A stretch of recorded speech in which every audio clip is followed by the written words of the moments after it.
What's going on, Celtics fans? Welcome back to the Celtics Pod. If you're watching live on Facebook, happy Tuesday. If you're listening to the show, then it's a Wednesday. I hope everybody's having a good day on their way to work, way home from work. If you're at the gym, whatever it is you're doing, I hope you're feeling blessed and you're ready to talk. Well, listen to us talk some Celtics basketball.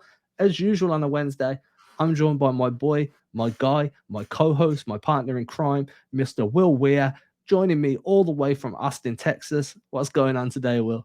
My guy, what's going on? I love that we got robed up Adam Taylor back on the podcast, on the live feed. If you're joining us on Facebook, you see my man's style is here and he ain't playing games. Yeah, it's the Jedi robe, dude. I keep telling people this thing is so soft, like It ridiculously looks soft, man. comfortable. I'll be real with Watch you. the It looks hood. very Let's soft. let's not even mess around. Let me put the hood up. It's all over the place at the moment. Like I'm just this how I'm sitting for the rest of the day. Like I'm comfortable, like super comfortable. What I Yeah. want to do is I want to lead the Celtics finish their game strong against Cleveland. Last few possessions, they come on strong, took the game over, finished off with that W to get back to the 500. So I want to start the way the Celtics ended strong. And what I want to do is I want to lead into this episode with what I usually lead out of an episode with.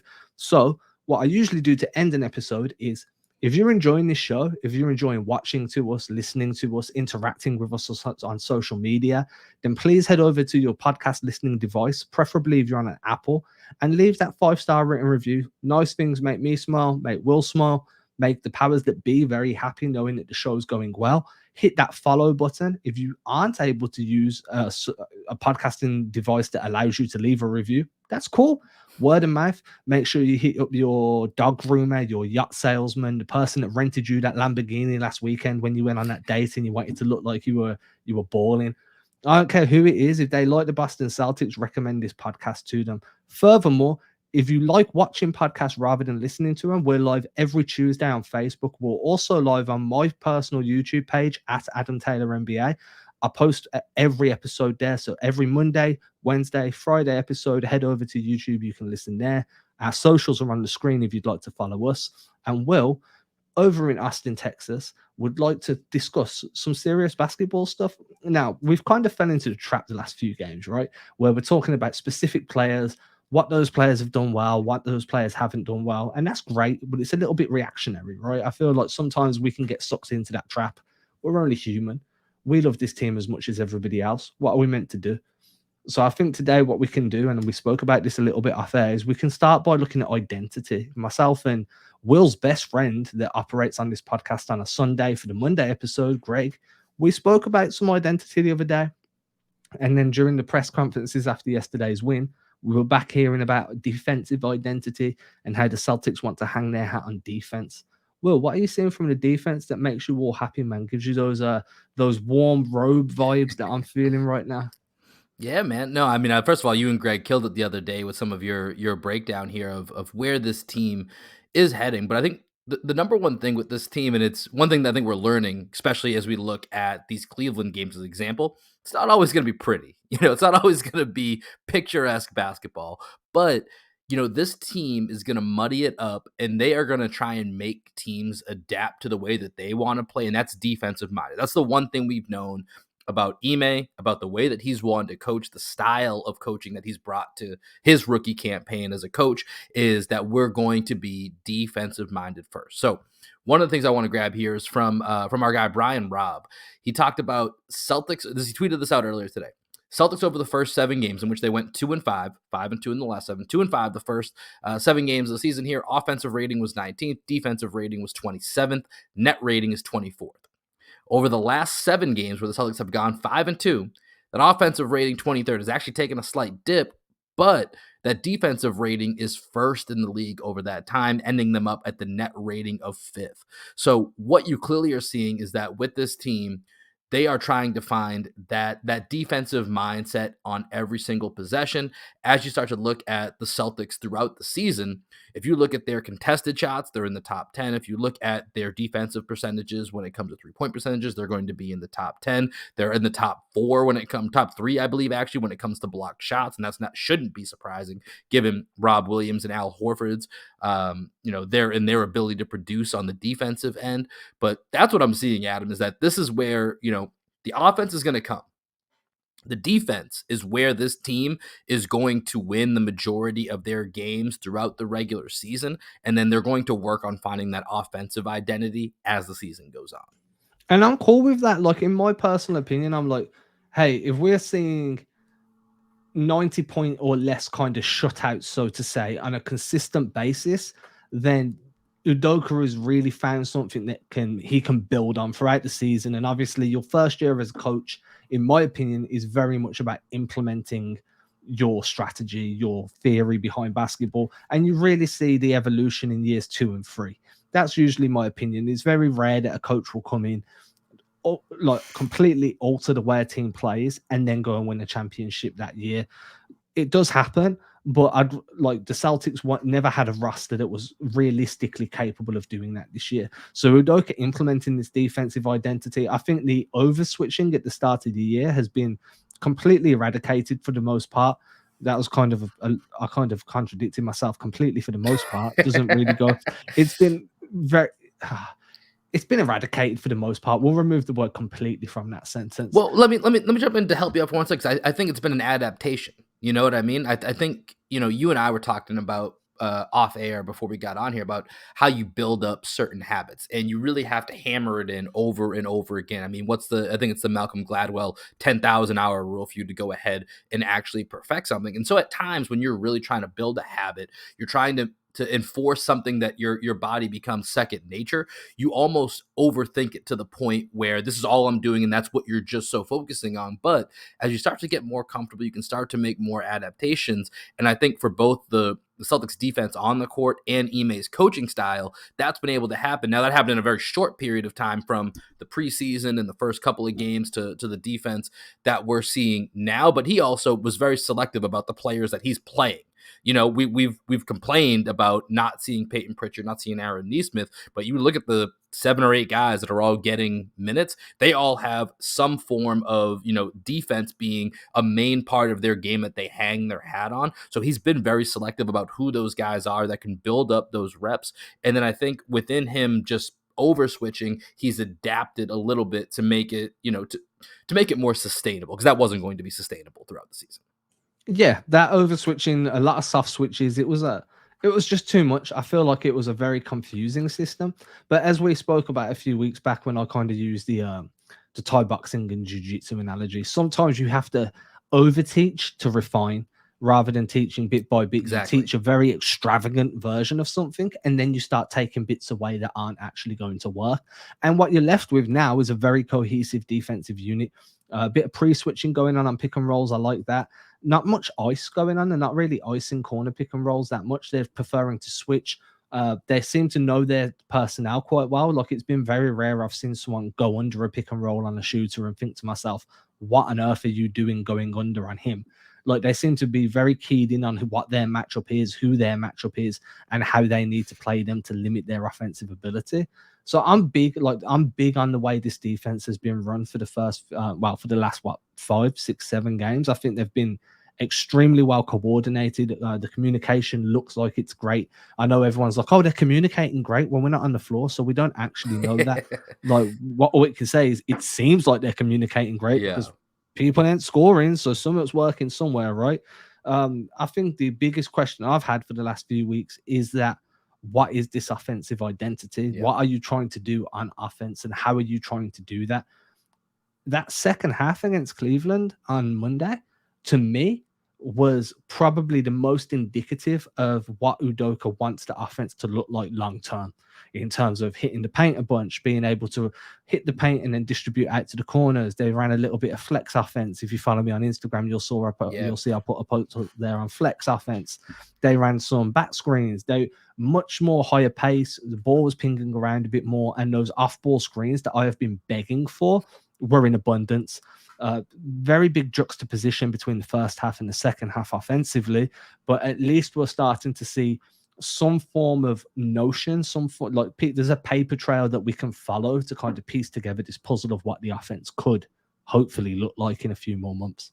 Yeah, well, let's go ahead and just throw out that first half. I had to go rinse my eyes out at halftime. After that, I don't know if I can honestly remember the last time I was watching an NBA basketball game where both teams failed to reach 40 points in the first half. I mean, to be honest, we see it probably more frequently now that teams are hitting 40 points in one quarter than we actually see teams not hitting that mark after two completed quarters. So maybe we'll just put that to the side. But to your point, paint touches has, even with this team, and I know we're trying to get away from looking back at last year, but even last year under Brad Stevens, what was the number one thing that when we saw this team show signs of being able to operate at a high level offensively, it was paint touches, and that was a lot tied to Kemba Walker at the time. But now what you're starting to see is that you can get that from multiple sources. Now, of course, the shooting is still going to be something that needs to be worked on and needs to be elevated, but getting those paint touches is going to create so many opportunities for the players that you do have. And you have a diverse set of guys that can handle the ball. It can get into the lane, not just, your top tier stars. Marcus Smart can do it. Dennis Schroeder can do it. Josh Richardson can do it. Romeo Langford can do it. He had a couple moments last night where he was able to get into the paint and start that swing action. And then off of that, you have dynamic big men in Lob Williams, who I'm just checking Twitter now, see if we have any update on his injury quite yet. I haven't seen one yet, but hopefully as long as he's okay, you have him as that lob threat or that roll threat to play off them. And then you have Al Horford, who can do a little bit of everything. He can pop out and hit the three. He can be a guy that comes around and sets a pick. So you have a lot of diversity in this offense. And then when you add in Jaylen Brown, of course, you're going to add in one of the most dynamic players in the league back to that mix. So if this is where the Celtics are going, I hope that that's a good indication. I still have my concerns about the shooting. That's probably not going to go away. And I think that will limit certain things. But being aggressive, getting to the paint, and making sure and making the defense react and not be stationary is going to be a huge part of what this team, or what it seems like this team is going to look to do. And for me, you hit the nail on the head, man. There's multiple guys that can do this for you. You don't have to rely on a Dennis Schroeder or a Jason Tatum or a Jaylen Brown. In fact, I genuinely believe if you can rely on Tatum and Brown less to do some of the penetration and creation, then you're going to get better offense out of them because they've got time to find their spots and wait for the kick out. You do have Romeo Langford, in my opinion, should be given more ball handling duties on that second unit. I'm not saying as a primary ball handler, that's what Dennis Schroeder's for. Maybe not even a secondary ball handler. But as a tertiary, give him 3 or 4 possessions a game, maybe 5, 6 possessions a game, and just let him develop that penetration with the dribble and tighten that dribble up. Then that would be great. I mean, but the biggest thing for me at the moment, like if we're talking about last season to this season, the number one, like we have to mention it when talking offense, is who on earth saw Grant Williams becoming a plus 40% 3-point shooter? Please tell me, because this guy's been in the hyperbolic time chamber with Goku and Gohan, and he's come out of there ready to go Super Saiyan. I think he's been fantastic. He's at nearly fit. Well, when I checked yesterday, excluding garbage time, so this was before the Cleveland game, he was at 50% from 3 on the corners. Yeah, and he's shooting just under 42% overall. I mean, so this is something I was thinking about, and we've already touched on this. We've touched on it at pretty much every podcast over the last 2 to 3 weeks. Is we've been wondering, how can Aaron Nesmith, how can Peyton Pritchard get on the court more, because we want to see the spacing and shooting. Well, I mean, here's the thing. Grant's been given limited opportunity, and you know what he's done? He's made the most out of it. He's kind of forced his way to be like, hey, listen, here's what I'm shooting. I'm shooting 40%. I'm shooting 50%. I'm making you play me 20 minutes a game. That's something, that Aaron Nesmith and Peyton Pritchard, in very limited and maybe not totally fair context, have not made Ime do. And that's on them. It's a professional. You got to force Ime's hand to say, I can't go longer possessions without these guys. And Grant Williams is doing that. If Grant Williams is going to hit 40% from 3 overall and be a 50% knockdown shooter from the corner, that forces your hand to go ahead and play him. So, I know Grant has been a guy that's had his ups and downs with Celtics fans over the years, but so far I have absolutely no problem with Grant being a guy that's getting roughly 20 minutes a game. He's earned it, in my opinion. Yeah, he's been one of the more consistent guys off the bench to start the season. I don't think anybody could dispute that. If they did, it was more out of distaste for the way Grant plays than for actually what he's doing on the floor.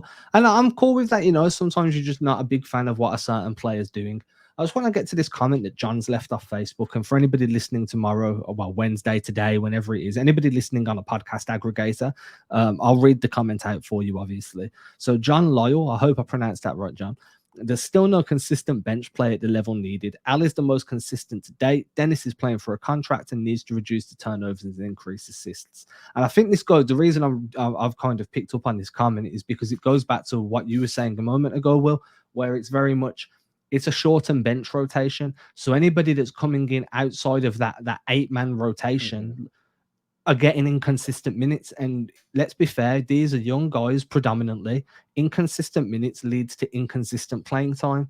And that just seems to be my mentality on Neesmith, on Pritchard, on, if you want to throw Juancho on for 5 minutes, it's inconsistent minutes, inconsistent playing, like court time. They're just not going to produce at the level you need them to. And if they do, it's more of a flash in the pan than what it is what to expect, because these guys can't stay hot when they're not playing on a game-to-game basis.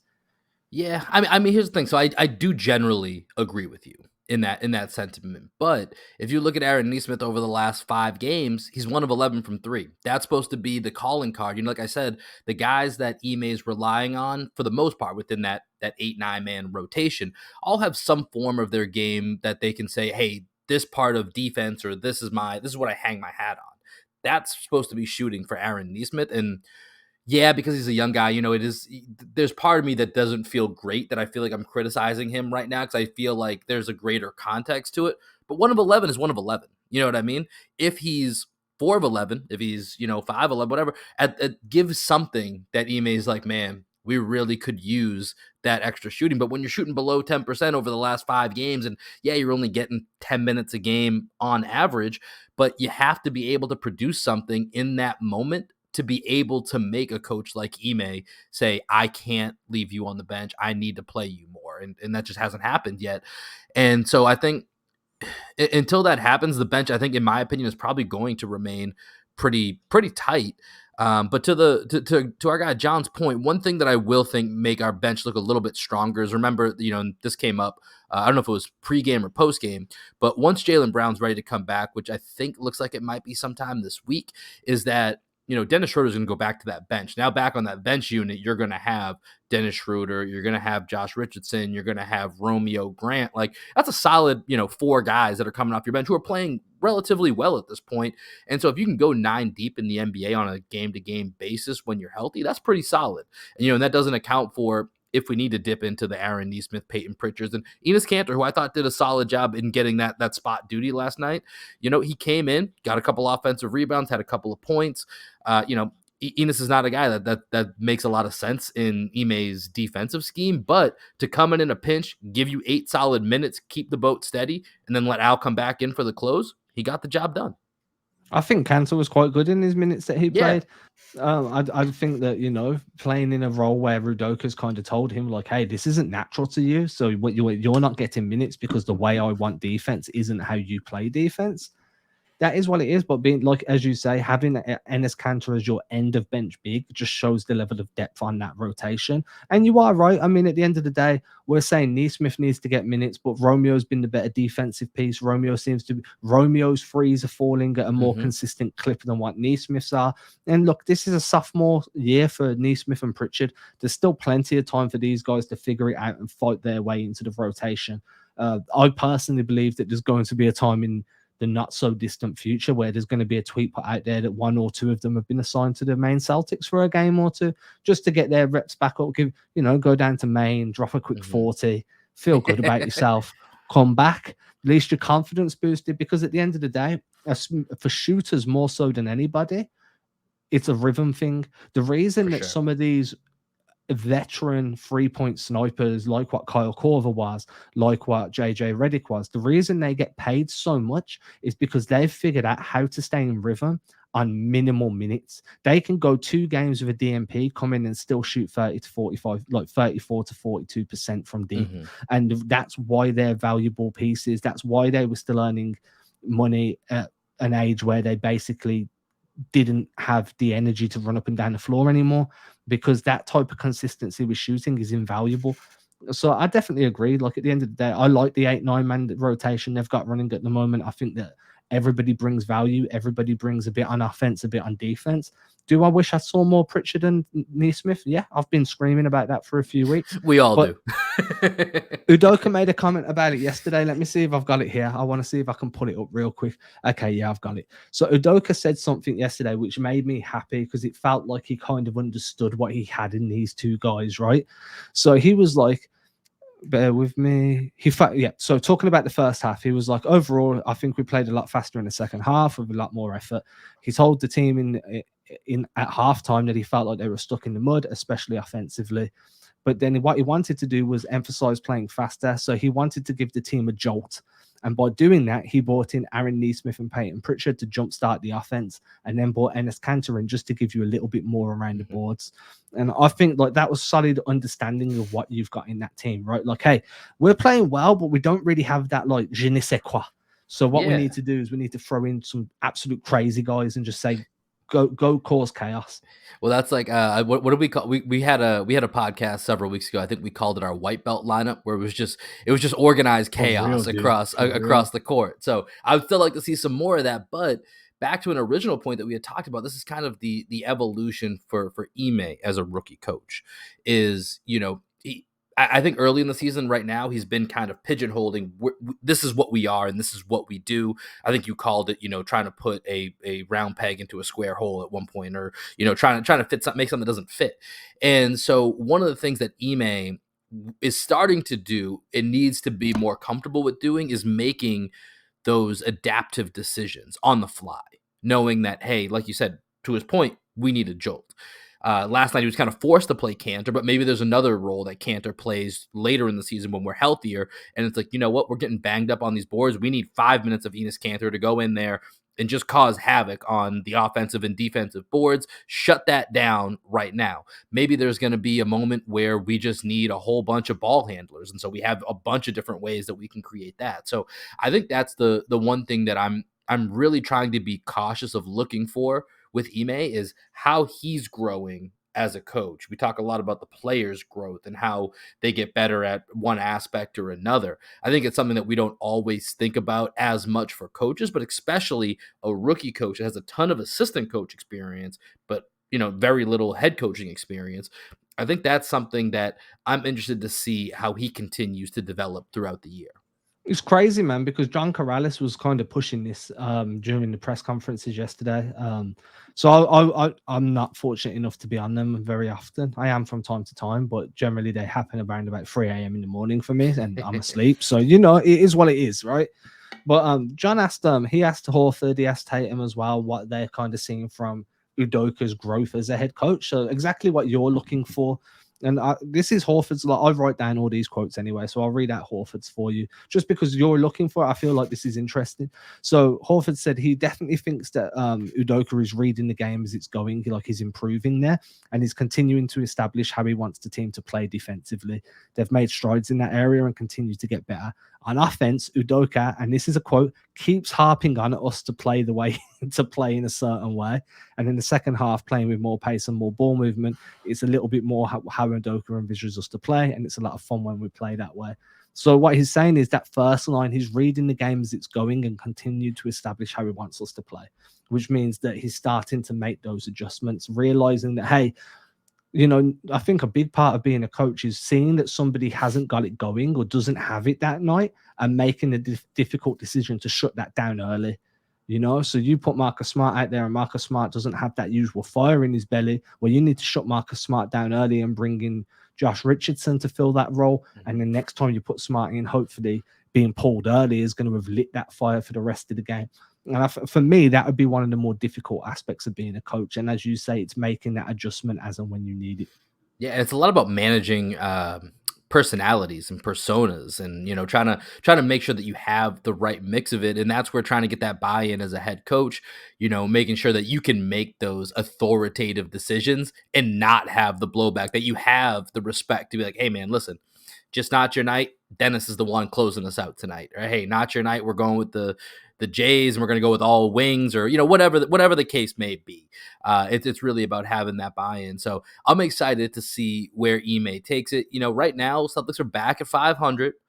not where we envision, but the East is just all types of upside down as it is. We're playing the Hawks on the night of this recording. So as you guys are listening, maybe listen if you're on Facebook tomorrow night, if you're listening via podcast, probably tonight.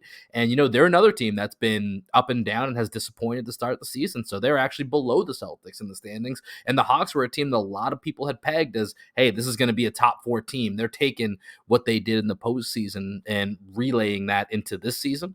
So, it's interesting to see how this all will play out, but being 500, being just behind where we want to be, but trending in the right direction is a huge step for Ime and his development. So a moment ago you said upside down, and I was so close to just jump in and say stranger things has happened, but that joke's died now. But I wanted to at least get it in there. Hey, the new season's coming out soon, so maybe not. Yeah, it's coming back. Yeah, I'm hyped, dude. I'm a big Stranger Things guy. Actually, real quick before we move on, so when Stranger Things comes out, are you a binge it that night? Because they release whatever it is, 8-9 episodes all at once. Do you bang it out all at once, or are you trying to pace it out? What's your style? So I tend to do I'm not one to lose sleep for a TV show, right? Okay. Time's a non-renewable resource, so I'm very much like it has to fit in with what I've got available to basically waste or spend, if you want to look at time as a currency.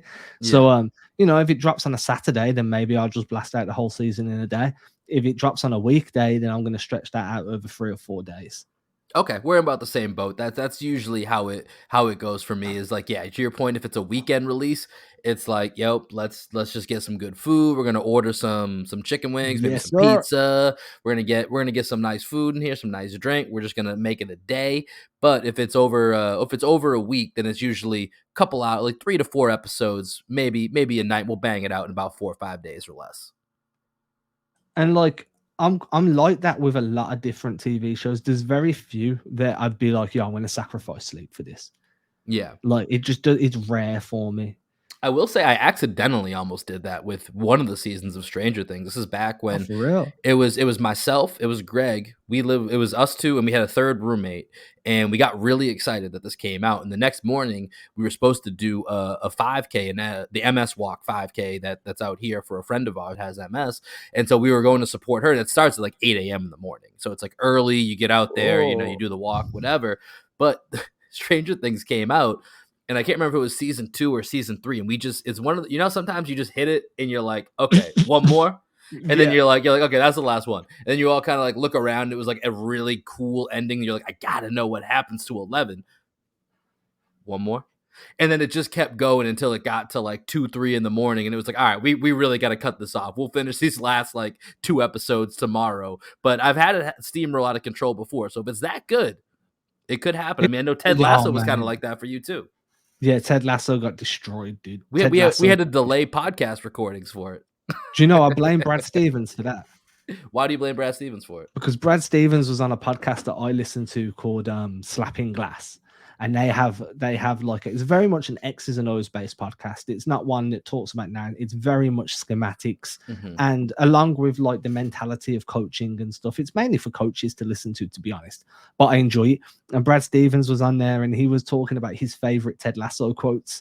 And I was like, do you know what? I've had enough of seeing all this Ted Lasso talk and never watching Ted Lasso. Like, let me real quick go peep this show. And then 2 seasons, like, what was it? 5 days and 2 seasons later, I'm just like, this 5 days, 2 seasons, 3 delayed podcasts later, Ted Lasso was done for. I mean, I was honest with y'all. I didn't just say, I know, I appreciate it. I'm just saying. Like, I mean, and Greg and I love the show too, so we understood it. Yeah, man. Sometimes, I mean, I'm not a big fan of your Big Bang Theory take, but there we go. Oh, dude, Big Bang Theory is a big thumbs down for your boy here. Yeah, I've watched every episode of every season at least 4 times. I'm sorry, Adam. I feel bad for you. We digress. We went too far away from basketball. Back to basketball. You're talking about the Atlanta Hawks, man. I think that for me, one of the biggest questions will be, is Rob Williams healthy? And I don't know if I said this on the podcast with Greg on Monday or if I said it on Vitamin C's that I do over on YouTube. I'm not sure which one I said it on, but I was very much saying that one of Rob's biggest tests is going to be going up against Clint Capella. I think that Rob has been one of the most consistent guys this year. And I don't want people, or I don't like seeing it when people are like, oh, I want to see how Rob does against Embiid, or I want to see how he does against Anthony Davis. Like, If we're setting the measuring stick for Robert Williams as Joel Embiid and Anthony Davis, I think that bar's been set a little bit too high personally. Yep. I think that's too soon, too high. Now, Clint Capella, in my opinion, is the best rim running big in the NBA. I don't think there's a better rim runner than Clint Capella. Robert Williams is in a similar mold. And I classify as a rim runner as somebody that protects the rim, runs down, sets the screen, pressures the rim with some vertical spacing and some low dunker spot presence. I think Clint Capella does that fantastically. So seeing how Rob would control Clint Capella and who would win that individual matchup between those two, that was like super intriguing for me. And I was like really looking forward to that tomorrow night or tonight if you're listening on the podcast. And obviously we don't know whether that's going to happen right now. Yeah, but I've been trying to check for that now as you're talking. I haven't seen any updates on that quite yet in live time. But to your point, I think it's like the present versus the future almost, because that's like Clint Capella, like to your other point of Joel Embiid, Anthony Davis, these, you know, quote unquote unicorn centers, even though that word's probably a little overused at this point. That's not really who Rob is, you know. You and I remember last year a lot, Adam. We talked a lot about, you know, at the time of, do you extend Rob? What is the right price to extend Rob? The way that we both kind of aligned and envisioned Rob is he can be one of those top tier 2 centers, because those tier 1 guys are the guys that are, you know, the ones that are those quote unquote unicorns that are just, they live in a different stratosphere. And I don't think Rob's that guy, but being those top tier 2 centers, I think Clinton Capella is a guy that lives in that area.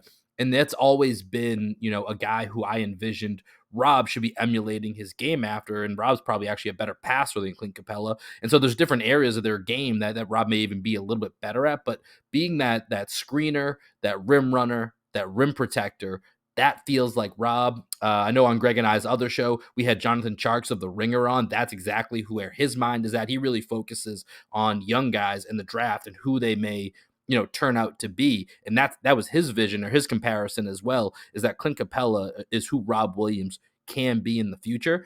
So I really hope he's able to play, because I would love to see, to your point, you know, like you have those measuring stick games. We talk a lot more about this with Jason Tatum and Jaylen Brown, because we think of, okay, we're playing the Bucks and they have Giannis and Chris Middleton. We have Jaylen Brown, Jason Tatum. How do they respond? You know, right now, probably Giannis and Chris Middleton being NBA champions, you would put them as far as a duo slightly ahead. But how do you respond when you have that challenge in front of you? So I think for Rob, this would have been a really great challenge. I hope it's one that can still happen. And it will be probably, honestly, the matchup of the game is probably a little bit of the two of them, depending on if Rob's able to give it a go.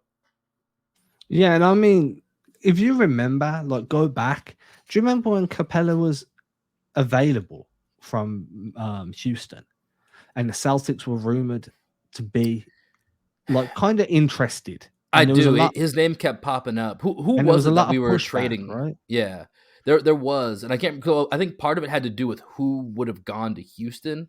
Was it a Yeah, Marcus? Was it one of those Marcus Smart rumors, or was it? I probably, don't. but Clint Capella's name was pulled up a bunch. And I Yeah, remember a lot of pushback was being, well, you've just drafted Robert Williams. Why would you want to go and get an older version of Robert Williams? And I'm kind of circling back to you saying, like, you know, Jonathan Tjarks focuses on the draft. He thinks it's Clint Capella. This individual matchup is a great measuring stick for Rob. But there was a time when the Celtics were looking for exactly what Rob brings. They felt they needed that, and they needed that ASAP. Now, obviously, that never turned out to be the case. They've developed that rather than traded to bring it in.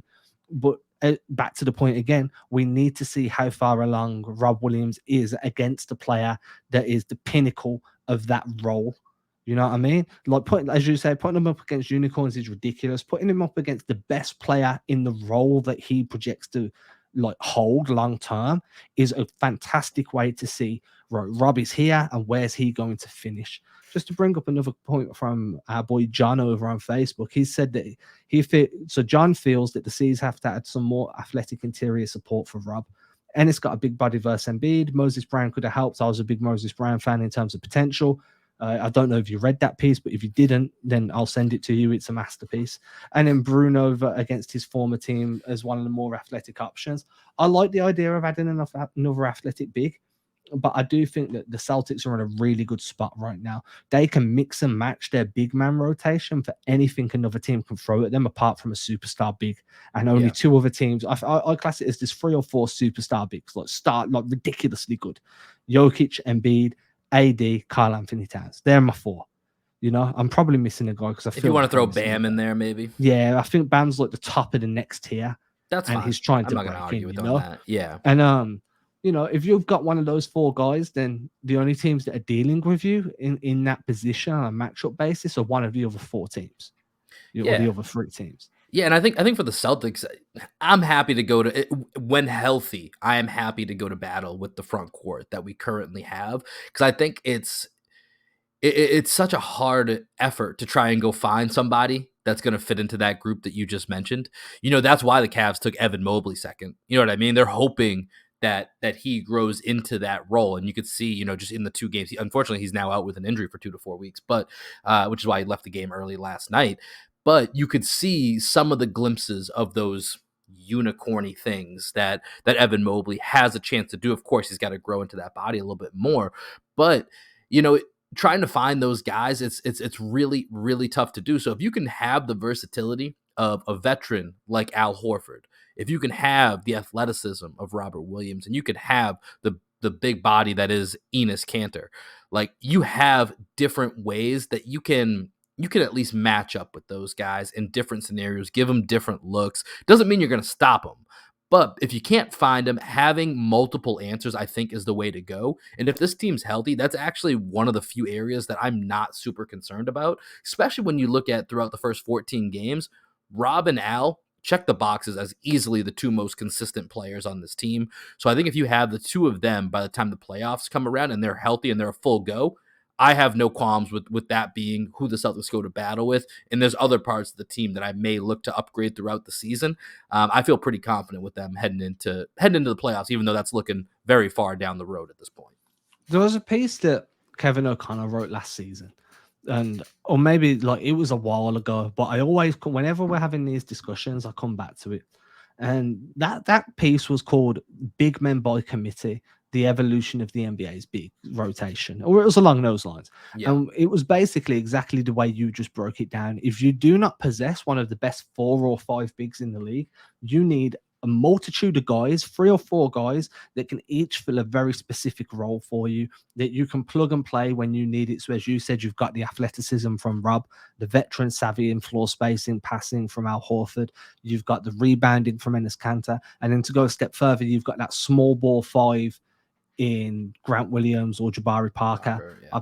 So you know what I mean? So they're doing it well there. I know that people are saying advocates for Moses Brown should go look at his stats. So I wasn't focused on stats when I done the Moses Brown breakdown. I went back and watched every possession he had since coming into the NBA, and I was looking more at the projection of how he could develop rather than who he was at that moment in time. At that moment in time, and as he is right now, he was not going to be a difference maker for Boston. As a potential piece in the future, he could have worked out to be, a second or third big man on the rotation that cost you barely anything because he was just a throw-in a trade. So I just wanted to clear that up. I don't know. You read that piece. Was you a fan of Moses Brown after I wrote that piece?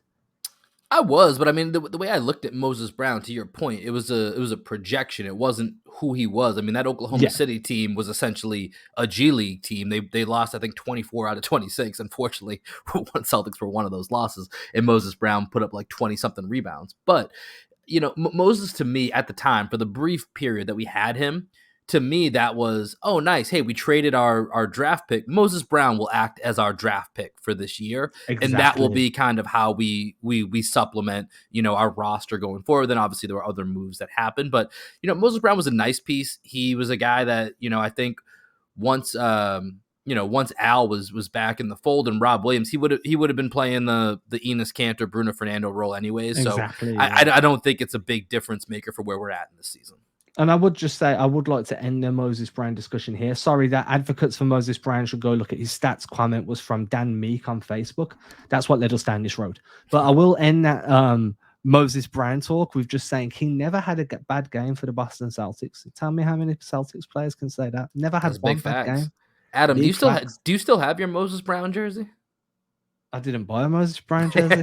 I thought he might have sent you one after that great article you wrote. I mean, he should have. I mean, Johan Begarin needs to send me one now. If anyone didn't read that masterpiece that dropped yesterday, if you want to see what he's doing over in France. And if you do, then again, my socials are on the screen. Will's socials are on the screen. We share this stuff. We like to share the wealth.